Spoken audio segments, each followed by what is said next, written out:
저는 끌어당김의 법칙이 목표를 이루는 유일한 방법이라고 생각해요. 왜냐면 끌어당김의 법칙의 핵심은 몰입에 있다라고 믿기 때문입니다. 그 일을 성공적으로 해내는 모습을 상상하고 그것을 시각화를 통해 느껴보면서 내 목표에 더 깊이 몰입하는 것이죠. 그럼 자연스레 실행은 따라올 수밖에 없게 되고 목표에 관한 관련 지식을 또 얻고자 몰입하면서 문득 빅아이디어가 도출되기도 합니다. 만약 실행이 동반되지 않는 경우라면 그것은 내 목표에 대해 확신이 없는 경우일 것이며 확신이 있더라도 내가 그것을 해내지 못할 것이라고 믿고 있기 때문일 거예요. 생각해보세요. 눈에 보이는 곳에 100억이 존재해요. 그래서 내가 잡아서 가져가기만 하면 그 돈이 내 것이 되는 거야. 그럼 그 상황에서 손을 뻗길 주저하는 사람이 있을까요? 설령 잡지 못해 뺏기더라도 손을 뻗길 주저하지 않을 거란 거예요. 그렇기에 만약 내 목표를 직접 그려보면서 움직이길 주저하는 경우라면 내 마음 상태를 더 자세히 살펴볼 필요가 있다는 거고요.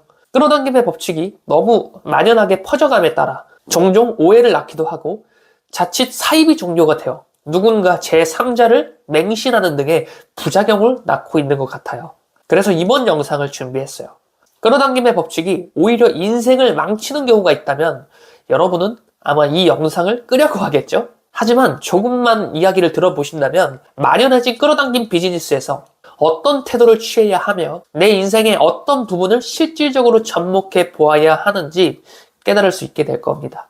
끌어당김의 법칙이 인생을 망치는 경우 첫 번째입니다. 100일간 100번 쓰기, 명상, 시각화 등 이런 수단이 주가 되어버리는 경우예요. 무슨 말이냐면 100일간 100번 쓰기를 하게 되면 우주의 기운이 내게로 몰려서 소원이 이루어진다거나 명상, 시각화를 하며 나의 목표를 그리면 양자물리학의 이론에 따라 그것들이 내 현실로 끌어당겨지는 이런 판타지적인 요소로 끌어당김의 법칙을 해석하고 있는 경우라면 10중 8구 인생이 망가지게 됩니다.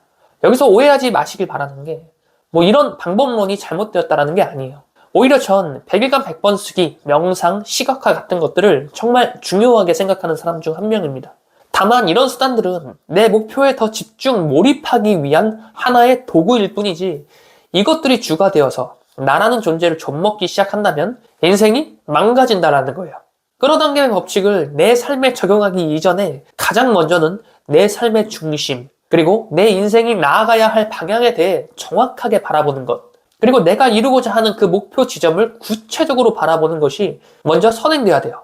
그 다음에 끌어당김의 법칙이 있을 수 있습니다. 나머지 두 번째, 세 번째 역시 마찬가지예요. 이것이 먼저 선행되지 않았기에 발생되는 문제라는 점에서 본질은 사실 같습니다. 끌어당김의 법칙이 인생을 망치는 경우 두 번째, 목표도 적어보고 내 삶의 중심도 제대로 깨닫게 되었어요. 그런데 실행하지 않는 겁니다. 앞서 말씀드렸지만 내 앞에 100억이 놓여있다고 생각해봐요. 그리고 여러분의 목표는 100억을 벌어들이는 겁니다. 그래서 눈앞에 놓인 100억을 내가 가져가기만 하면 내 것이 되는 그 상황에서 손을 뻗길 주저하는 사람은 없을 거예요. 오히려 누구보다 빠르게 몸을 움직여서 그 돈을 내 손에 쥐고자 움직이겠죠. 마찬가지입니다. 목표를 구체적으로 바라보기도 했고 내 삶의 중심, 사명, 비전도 모두 제대로 설정했다면 반드시 실행이 뒤따라와야 돼요. 실행해야지 하고 노력하라는 게 아니에요. 오히려 저절로 실행할 수밖에 없게 되는 거예요. 왜냐하면 모든 잠재의식의 센서가 내 목표에 관련된 것들만 바라보기 시작하고 그로 인해 하루를 살아가면서도 내 눈앞에 내가 해나가야 할 것들이 보이기 시작한다면 즉시 움직이게 될 수밖에 없어요. 만약 움직이지 않고 있는 경우라면 나 스스로 착각하고 있을 확률이 높습니다. 제대로 된 중심이 잡혀있는 상태인지 구체적이라 생각된 그 목표들이 좀 더 촘촘하게 더 분석해야 되는 상태는 아닌지 체크해 보셔야 돼요. 단 이런 경우는 예외일 거예요. 분명한 타이밍을 알고 있기에 잠시 기다리며 내 실력을 쌓고 있는 시기라고 판단하는 경우라면 제외입니다. 자, 그리고 마지막 세 번째. 이 세 번째 특징이 사실 가장 무서운 건데요.